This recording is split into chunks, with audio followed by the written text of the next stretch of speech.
राजा का ताज सिर पर रखने के लिए सिर्फ जन्म ही काफी नहीं, हकदार भी होना पड़ता है। लेकिन क्या यह ताज किसी के लिए विनाश का कारण बन सकता है? ताज सिर्फ एक मुकुट नहीं, बल्कि शक्ति, जिम्मेदारी और बलिदान का प्रतीक होता है। लेकिन जब ताज की भूख बढ़ती है तो महायुद्ध की शुरुआत हो जाती है। इस अध्याय में जानेंगे किसे मिलेगा ताज और कौन होगा इसका असली हकदार। सत्ता के लिए कौन करेगा छल, कौन दिखाएगा बल। क्या यह ताज किसी के पतन का कारण बनेगा? अगर आपने पहले के अध्याय मिस कर दिए हैं तो पहले उन्हें जरूर सुने, लिंक डिस्क्रिप्शन में दिया गया है। अब सुनिए नागा योद्धा। अध्याय 14। ताज और राजकुमार। पुराने समय में सूर्यास्त के समय शंख बजाना दिन भर की लड़ाई की समाप्ति की घोषणा माना जाता था, जिसे अगले दिन पहली रोशनी में फिर से शुरू किया जाता था। शाम को शंखनाद के बाद अंधेरा होने से पहले दोनों तरफ के सैनिक अपने मृतकों और घायलों को इकट्ठा करते थे, और इसलिए पहले दिन की लड़ाई के अंत में अधिराज ने शंख बजाया। दिन की लड़ाई खत्म हो गई और सूरज डूबने वाला था। अब समय आ गया था कि सैनिक अपने घायलों को उठाए और उचित अनुष्ठानों के साथ मृतकों का अंतिम संस्कार करें। लेकिन उग्र नागाओं का अनुभव करने के बाद सरदार खान के सैनिक इतने भयभीत हो गए थे कि उनमें अपने घायल साथियों को इकट्ठा करने का साहस नहीं था। जबकि सैनिक सुरक्षित दूरी पर खड़े थे, अपने साथी सैनिकों को मदद, प्राथमिक चिकित्सा और पानी के लिए तरसते हुए देख रहे थे, नागा योद्धाओं की परछाइयां युद्ध के मैदान में लंबे समय तक फैली हुई थीं, जिससे मृतकों और घायलों पर एक भयानक अंधेरा छा गया। अंत में यह नागा साधु ही थे जो आगे बढ़े। उनके खून से लथपथ शरीर अब भी दिन की लड़ाई के पसीने और राख से चमक रहे थे, और मृतकों में से खोजना और घायल अफगान सैनिकों को इकट्ठा करना शुरू कर दिया। अफगान सैनिक असहाय होकर युद्ध के मैदान में अपनी तरफ खड़े थे। नागा योद्धाओं को सैकड़ों लाशों के बीच स्वतंत्र और बेफिक्र घूम रहे थे। किसी भी जीवित अफगान की तलाश कर रहे थे, सोच रहे थे कि वे वहां क्यों थे और वे क्या खोज रहे थे, जबकि उनके पास कोई मृत योद्धा नहीं था। युद्ध स्थल। कृपया, दया। एक युवा अफगान सैनिक ने दूर से चिल्लाकर अपने भाइयों से कहा। उसका पैर टूट गया था, आंखें डर से चौड़ी हो गई थीं। एक अन्य ने खून बह रहा हाथ पकड़कर पीड़ादायक दर्द में हताश प्रार्थना करते हुए कहा, कृपया मुझे मार डालो या मुझे बचा लो, मुझे यहां मत छोड़ो। जल्द ही आश्चर्यचकित अफगान सैनिकों ने देखा, खुले मुंह से नागा योद्धा दो दो सैनिकों को खींच रहे थे, जैसे कि मृत सुअरों को खींच रहे हों। कुछ को उनके बालों से पकड़ रहे थे, कुछ को उनके पैरों और हाथों से। घसीटने की आवाजें भयावह थीं। अफगानी सैनिकों के धातु के कवच ने जमीन को खरोंच दिया, जिससे धूल में निशान रह गए। शाम की ठंडी हवा में घायलों की चीखें गूंजती रहीं। यह दृश्य अत्यंत निराशा वाला था। मजबूत और डरावने नारायण ने उस घायल सैनिक की आंखों में देखा जिसे वह घसीट रहा था। उसकी आंखों में दया नहीं थी, केवल युद्ध की अग्नि और दुष्टता का आभास था। डरो मत, उसने एक भयावह मुस्कान के साथ मजाक उड़ाया। तुम जल्द ही अपने मृत भाइयों के साथ होगे। मैदान के उस पार एक अन्य नागा ने घायल सैनिकों के एक समूह से बंधी जंजीर को खींचते हुए उन्मत्त रूप से हंसा। आओ आओ, चलो दावत करते हैं, वह मजाक में चिल्लाया। जल्दी करो और उन्हें तेजी से खींचो, मैं अब भूख बर्दाश्त नहीं कर सकता, एक और नागा चिल्लाया। बचे हुए अफगान सैनिक, जो कुछ हमले से बचने में कामयाब रहे थे, डर के मारे वापस खड़े हो गए। अपने साथी सैनिकों को ले जाए जाने का दृश्य और नागाओं की अशुभ हंसी रोंगटे खड़े कर देने वाली थी। छाया में गायब होने से ठीक पहले नागा भयभीत अफगान सैनिकों की ओर मुड़े और उनकी आंखों में भयानक मुस्कान के साथ घूरने लगे। खड़े होकर अपने साथी सैनिकों को मौत की ओर घसीटते हुए देख रहे अफगानों को पता था कि उनके साथियों का क्या भाग्य होने वाला है। उन्हें नागा थके हुए नहीं लग रहे थे, वे भूखे और उत्साहित लग रहे थे। सभी अफगान सैनिकों के लिए यह कल्पना करना काफी था कि लड़ाई के अगले दिन उनका भी यही हश्र हो सकता है, यदि वे घायल होकर भी जीवित रह गए। जैसे ही नागा अंधेरे में गायब हो गए, वह गंभीर दृश्य अफगान सैनिकों के दिमाग में अंकित हो गया, जो नागा साधुओं की क्रूरता और क्रूरता की याद दिलाता है। ये पागल उन सभी को आसानी से मार सकते थे। उन्हें जीवित निकालने में इतनी मेहनत क्यों की गई? एक अफगान सैनिक रो पड़ा। मैंने सुना है कि वे जीवित मनुष्यों का कच्चा मांस खाते हैं, दूसरे ने डरते हुए उत्तर दिया। यही कारण है कि वे मरते नहीं हैं, तीसरे ने कहा।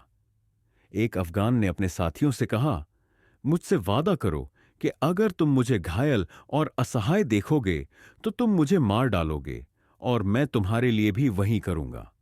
बाकियों ने उसी तरह के आश्वासन के लिए एक दूसरे की ओर देखा। उपचार शिविर में नागाओं की एक धारा उमड़ पड़ी। हालांकि खून बहने के कारण वे मामूली रूप से घायल हुए थे, फिर भी वे दयालु मुस्कान के साथ आए। उस दिन की जीत उनके चेहरों पर साफ झलक रही थी। साध्वियां दौड़कर उनके घावों पर पट्टी बांधने लगीं। जैसे ही ध्रुव वहां लेटे हुए बहादुर नागाओं को देख रहा था, अजा कुटिया में चली गई। सभी साधुओं की परीक्षा करने के बाद वह ध्रुव के पास आए और उसके घावों का निरीक्षण किया। तुम लगभग ठीक हो गए हो ध्रुव, जल्द ही तुम चलने के लिए तैयार हो जाओगे, अजा ने कहा। उसके आत्मविश्वास ने ध्रुव को आशा से भर दिया कि वह जल्द ही उसके साथ लड़ेगा। उसने आजा को धन्यवाद दिया और फिर अपने बिस्तर पर गिर गया। गहन युद्ध के पहले दिन से ध्रुव और घायल नागा साधुओं की देखभाल करने के बाद अजा ने खुद को उसी चट्टान के किनारे पर खड़ा पाया, संकीर्ण मार्ग की दिशा में देख रहा था। यह वही मार्ग था जो शंभूजी, वनराज और अन्य लोगों ने लोगों को सुरक्षित निकालने के लिए अपनाया था। उसकी नजर उस दूर के रास्ते पर टिकी हुई थी और युद्ध के परिणाम का बोझ उसके कंधों पर भारी था। दूर से अधिराज पिछली रात की तरह फिर से अजा को देख रहा था, लेकिन इस बार उसने हस्तक्षेप नहीं करने का फैसला किया, बल्कि मठाधीश के पास जाने का फैसला किया, जो ध्यान में बैठे थे। आदरपूर्ण धनुष के साथ अधिराज अर्श की उपस्थिति में सांत्वना पाते हुए मठाधीश के साथ जमीन पर बैठ गया। जैसे ही दोनों चिंतनशील मौन में बैठे, अधिराज अंततः बोला। युद्ध के मैदान पर अजा का अटूट दृढ़ संकल्प सराहनीय था, लेकिन जब वह अकेला होता है तो उसमें कुछ अलग होता है। वह पीड़ा में है क्योंकि उसके पास अपने अतीत के बारे में सवालों के जवाब नहीं है। मठाधीश ने अपनी आंखें खोलीं और अधिराज की ओर देखा। क्या आप एक कहानी सुनना चाहेंगे अधिराज? मठाधीश ने पूछा। अधिराज ने सिर हिलाया। सुनने और शायद अजा की आंतरिक दुनिया की जटिलताओं के बारे में कुछ जानकारी पाने के लिए उत्सुक था। लगभग 35 वर्ष पूर्व देवभूमि के सुदूर उत्तर में एक विशाल राज्य था, जिस पर ध्यानेंद्र नामक युवा राजा का शासन था। एक रहस्यमय नागा साधु ने राज्य में प्रवेश किया। वह एक घुमक्कड़ था, जो फटे पुराने कपड़े पहने हुए था। उसकी लंबी जटाएं उसके पीछे घूम रही थीं। ऐसा प्रतीत होता है कि उसकी उम्र लगभग 40 वर्ष थी, और इस राज्य को पार करते समय उसे सैकड़ों शव मिले, जिनका अंतिम संस्कार करने वाला कोई नहीं था, और कई सैकड़ों पुरुष, महिलाएं और बच्चे किसी न किसी तरह की अजीब बीमारी से पीड़ित थे। राज्य के लोगों का मानना था कि यह किसी का श्राप था, लेकिन नागा साधु को पता था कि राज्य में एक घातक महामारी जंगल की आग की तरह फैल रही थी। एक के बाद एक लोग दम तोड़ रहे थे और कोई इलाज नहीं मिल पा रहा था। लोग खुद को बचाने की भरपूर कोशिश कर रहे थे, लेकिन कोई फायदा नहीं हुआ। श्मशान भूमि को लगातार तैयार किया जा रहा था। नागा ने राज्य के लोगों से राजा के बारे में पूछा। उन्हें पता चला कि राजा ध्यानेंद्र एक प्रिय और अत्यधिक सम्मानित राजा थे और हमेशा अपने राज्य के भविष्य के बारे में चिंतित रहते थे। नागा समझ गया कि राजा की परीक्षा हो रही है और देवता उसे सिखा रहे हैं कि राजा असहाय भी हो सकते हैं। हालांकि राजा अपने लोगों की रक्षा के लिए अपने कर्तव्य पर दृढ़ रहा। नागा साधु राजा के किले के द्वार पर पहुंचे और राजा ध्यानेंद्र से मिलने की मांग की। पहरेदारों ने इनकार कर दिया और कहा कि राजा की प्रिय पत्नी एक बच्चे की उम्मीद कर रही थी, इसलिए वह उन्हें इस भयावह स्थिति में नहीं डाल सकते। अपने राजा से कहो कि मैं उसकी प्रजा के लिए यह श्राप तोड़ने जा रहा हूं और उसके राज्य को विलुप्त होने से बचाऊंगा। मुझे 9 लोगों की आवश्यकता है जो यह सुनिश्चित करेंगे कि मेरे यज्ञ के दौरान इलाज के लिए आवश्यक सामग्रियों की निरंतर आपूर्ति होती रहेगी, नागा ने कहा। संदेश राजा को भेज दिया गया और कुछ ही समय में नागा साधु को वह सब दे दिया गया जो उसने मांगा था। महामारी की निराशा के बीच वह राज्य के केंद्र में बैठे और एक यज्ञ की शुरुआत की, अपने हाथ में अपना डमरू लेकर एक अलौकिक लय में झूमते हुए मदहोशी में नाच रहे थे। डमरू की लयबद्ध थाप पूरे राज्य में गूंज उठी, जिसने लोगों का ध्यान आकर्षित किया। यज्ञ के चारों ओर नागाओं का नृत्य एक मंत्रमुग्ध कर देने वाला दृश्य था। उसका शरीर अलौकिक अनुग्रह के साथ मुड़ गया और उसके भयानक बाल उसके चारों ओर घूमने लगे। दैवीय शक्तियों का आह्वान करते हुए प्राचीन संस्कृत मंत्रों का जाप करते समय उनकी आंखें बंद रहीं। यज्ञ की लपटें ऊंची उठ रही थीं, एक जीवंत, लगभग अलौकिक चमक के साथ जल रही थीं। उनके डमरू की प्रत्येक लयबद्ध थाप के साथ ऐसा लग रहा था मानो वास्तविकता का ताना बाना फिर से बुना जा रहा हो। अपने नृत्य के बीच वह नियमित रूप से सैनिकों से कुछ जड़ी बूटियां यूं लेता और उन्हें आग में डालता रहा। अगली सुबह उन्होंने लोगों से अवशेषों को स्थानीय कुएं में घोलने और इसे बीमारों को देने के लिए कहा। लोगों का मानना था कि नागाओं ने किसी प्रकार के अलौकिक जादू का प्रयोग किया था। महामारी कम होने लगी और लोगों का मरना बंद हो गया। राजा ध्यानेंद्र के विश्वस्त लोगों ने यह दृश्य अपनी आंखों से देखा।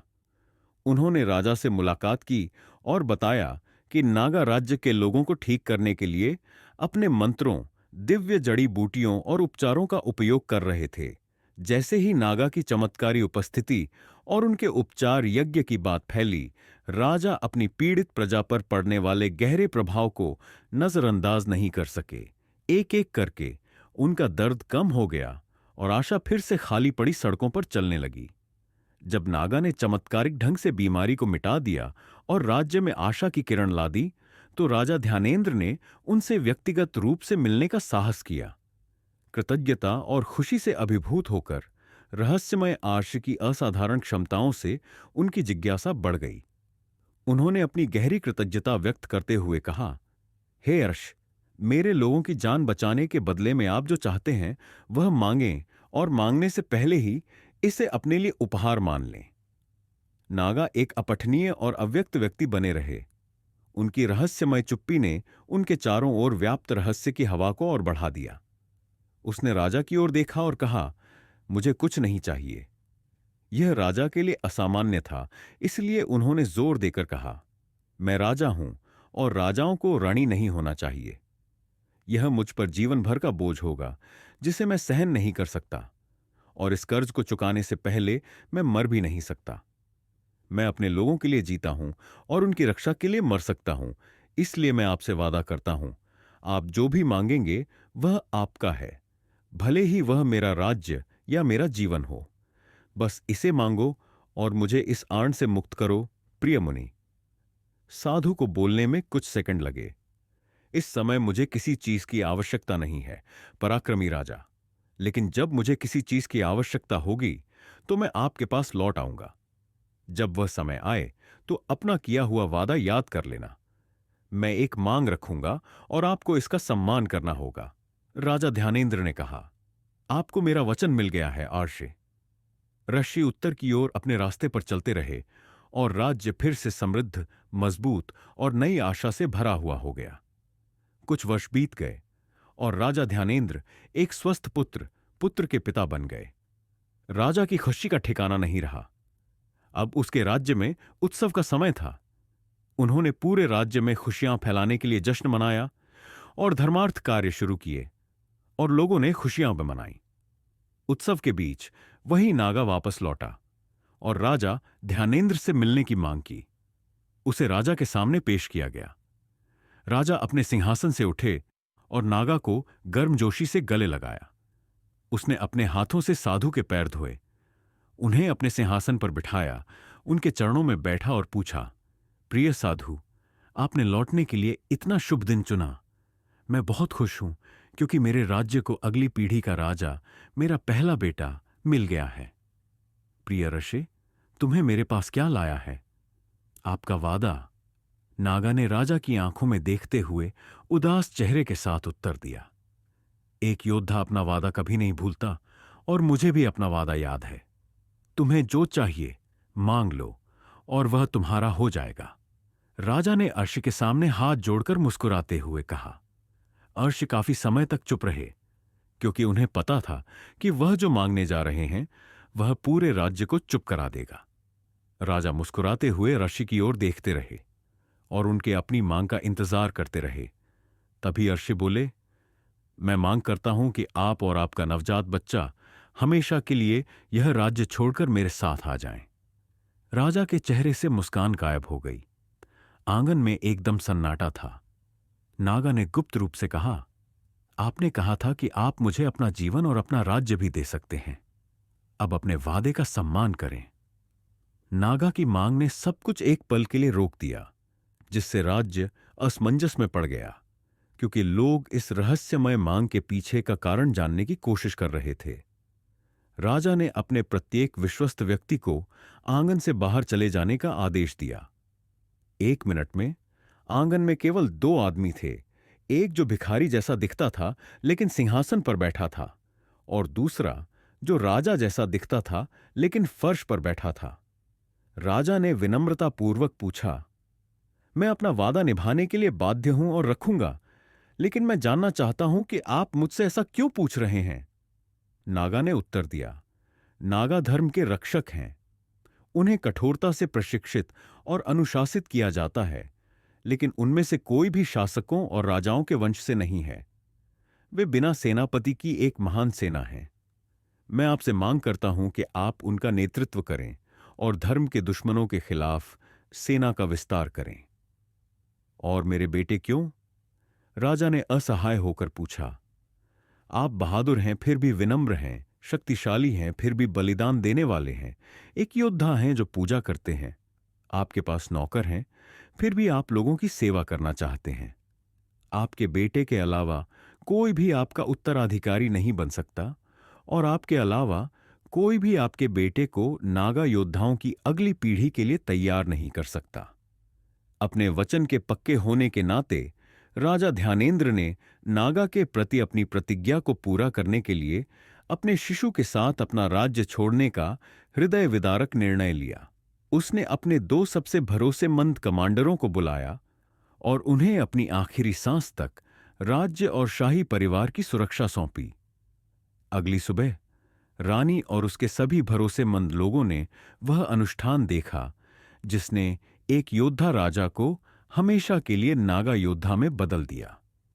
रिवाज, कौन से अनुष्ठान? थॉमस ने पूछा।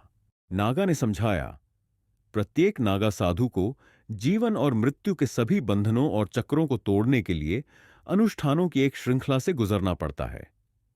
उसके कर्म संबंधों से उसके सभी संबंध टूट गए। मृत या जीवित से उसके संबंध, अतीत की यादें, वर्तमान और भविष्य के सपने टूट गए। राजा की पोशाक और मुकुट उतार दिए गए। उसके सारे आभूषण एक बड़े कटोरे में रख दिए गए और उसका सिर मुंडवा दिया गया। उन्हें परिवार के प्रत्येक सदस्य, मृत या जीवित, का अंतिम संस्कार करने के लिए कहा गया था। जब उन्होंने अपने 2 महीने के बेटे का अंतिम संस्कार किया, जो जीवित था और नागा की गोद में रो रहा था, और उसकी प्यारी रानी, जो खुद अपनी मृत्यु के अनुष्ठान पर रो रही थी, उसकी आंखों से आंसू बह निकले। उसके अपने पति द्वारा किया गया। अंत में राजा को आदेश दिया गया कि वह भौतिक जगत में उनकी मृत्यु को स्थापित करने के लिए उनका अंतिम संस्कार स्वयं करें और यह सुनिश्चित करें कि उनके नश्वर जीवन से कोई संबंध न रह जाए। अब राजा ध्यानेंद्र के लिए अपने शिशु के साथ अंधेरे में अपना राज्य छोड़ने का समय आ गया था, जो अभी भी हृदयहीन नागा की गोद में रो रहा था। जैसे ही वे तीनों जाने वाले थे, रानी ने अपने बेटे के माथे को चूमा, रोई और राजा से कहा, कम से कम मेरे बेटे को जीवन भर अपने पिता का साथ मिलेगा और मैं अपनी जान देकर उसकी रक्षा करूंगा। राजा ध्यानेंद्र ने रानी से वादा किया। उनके पास खड़ा नागा राजा को उसके नाम से पुकारते हुए फिर बोला, और इस बार उसने जो मांगा वह उसकी पिछली मांग से भी अधिक हृदय विदारक था। नागा ने कहा, ध्यानेंद्र, अब इस शिशु के साथ आपका कोई संबंध नहीं है। वह अब अनाथ है। वह आपका बेटा नहीं है। वह अब नागाओं का है और आप किसी भी हालत में उसे या नागाओं के समाज में किसी को भी अपना असली नाम और पहचान नहीं बताएंगे। आपकी निष्ठा मेरे साथ है और आप बिना किसी लगाव के एक नागा के रूप में हमारे साथ जुड़ेंगे। जैसी आपकी आज्ञा। ध्यानेंद्र ने कहा, जिन्हें अब भी एहसास हुआ था कि वह अब राजा, पति या पिता नहीं थे। वह सिर्फ एक नागा योद्धा थे जो देवताओं की सेवा कर रहे थे और धर्म की रक्षा कर रहे थे। जैसे ही मठाधीश ने कथा समाप्त की, अधिराज चिंतन मग्न दिखे। उन्होंने आखिरकार पूछा, लेकिन यह 35 साल पुरानी कहानी हमारे समय के लिए कैसे प्रासंगिक है? मठाधीश ने खुलासा किया, नागा शिविर में पहुंचने के बाद अधिराज राजा ध्यानेंद्र को नया नाम दिया गया। वह अब शंभू जी के नाम से प्रसिद्ध हैं। तुमने मुझे यह क्यों बताया? अधिराज ने संदेह से पूछा। क्योंकि आप अजा के अतीत के बारे में सवालों के जवाब चाहते थे। अजा नवजात शिशु था, राजकुमार, मठाधीश ने उत्तर दिया। और तुम्हें यह सब कैसे पता? अधिराज ने पूछा। मैं अब लगभग 75 साल का हूं। 35 वर्ष पहले राजा ध्यानेंद्र के राज्य में आए नागा की आयु क्या थी? गणित करो। 35 साल बाद आज आपने यह कहानी क्यों सुनाई? अधिराज ने पूछा, यह महसूस करते हुए कि मांग करने वाला नागा कोई और नहीं बल्कि मठाधीश ही था। क्योंकि कल शायद हमारा आखिरी दिन होगा और आजा की सच्चाई मुझ पर भी एक बोझ थी, शंभू की तुलना में थोड़ा कम भारी। अब मुझे जाकर अफगान सैनिकों को मरने से पहले खुद को दिखाना होगा, मठाधीश ने कहा और अधिराज को असमंजस में डालते हुए उठे। लेकिन अभी भी तुमने इस कहानी पर मुझ पर भरोसा क्यों किया? अधिराज ने फिर पूछा। मठाधीश रुके, अधिराज की ओर देखा और कहा, क्योंकि मैं जानता हूं कि तुम कौन हो। अधिराज मठाधीश के रूप और रहस्योद्घाटन से स्तब्ध रह गया। उसने सोचा कि मठाधीश को उसकी असली पहचान के बारे में कैसे पता चला, लेकिन उसने बूढ़े साधु से आगे कोई पूछताछ नहीं करने का फैसला किया। अधिराज चुप रहे और मठाधीश चलते रहे। मठाधीश अचानक अधिराज की ओर मुड़े और बोले, धन्यवाद अधिराज, या आपका नाम जो भी हो, इस लड़ाई का हिस्सा बनने के लिए। हमारी मृत्यु के बाद भी हमारे धर्म को जीवित रखें। अधिराज ने पीछे मुड़ने से पहले बुद्धिमान बूढ़े व्यक्ति को प्रणाम किया और अफगान सैनिकों के पास चला गया। सरदार के तंबू में एक अकेले दीपक की हल्की रोशनी थी। उसकी टिमटिमाती लौ एक अशुभ चमक पैदा कर रही थी। वह वहीं बैठा गहरी सोच में डूबा हुआ था। उसकी आंखों से दिन भर के नुकसान का पता चल रहा था। पकड़े गए अफगान सैनिकों की भयावह चीखें और नागाओं की विजयी दहाड़ें उसके कानों में गूंज रही थीं। तंबू उसके कमांडरों की धीमी बड़बड़ाहट से भर गया। माहौल तनावपूर्ण और निराशाजनक था, जो बाहर सैनिकों की उदास मनोदशा को दर्शाता था। अपने साथी सैनिकों को घसीटे जाने के दुखद दृश्य से और अधिक विनाशकारी क्षति ने एक निशान छोड़ दिया था। हमारे सैनिकों का मनोबल नाजुक है। कई लोग नागा साधुओं के बारे में काली किंवदंतियों के बारे में बात कर रहे हैं हुजूर, एक कमांडर ने कहा। उसकी आवाज चिंता से भरी हुई थी। वे डर के मारे फुसफुसाते हैं कि नागा नरभक्षी हैं, जो अमानवीय शक्तियां हासिल करने के लिए अपने दुश्मनों के मांस और अंगों को खाते हैं और उनका खून पीते हैं। जिस तरह से नागाओं ने उन लोगों को घसीटा, उससे हमारे सैनिक भयभीत हैं। उनकी राक्षसी आंखों में भयानक खुशी है। अपने विश्वस्त सेनापति की ओर मुड़कर सरदार ने पूछा, जफर, तोपें कब आ रही हैं? वे कल पहली रोशनी से पहले स्थिति में होंगे। यह इलाका खतरनाक है और उनकी प्रगति को धीमा कर रहा है, जफर ने उत्तर दिया। सरदार मुस्कुराया। उसकी आंखों में खतरा चमक रहा था। महान, कल हम तोपों से नई ताकत से वार करेंगे। हम अपने सैनिकों और नागाओं को याद दिलाएंगे कि हमें क्यों डरना चाहिए। यह देखने लायक दृश्य होगा। आसमान तोप के धुएं से काला हो जाएगा और जमीन उनकी गड़गड़ाहट से हिल जाएगी। कल मैं उन्हें जीवित दफना दूंगा और उनके शवों को चट्टान के ऊपर खड़ा कर दूंगा। कल गोकुल मेरे सामने झुकेगा, सरदार खान ने कहा।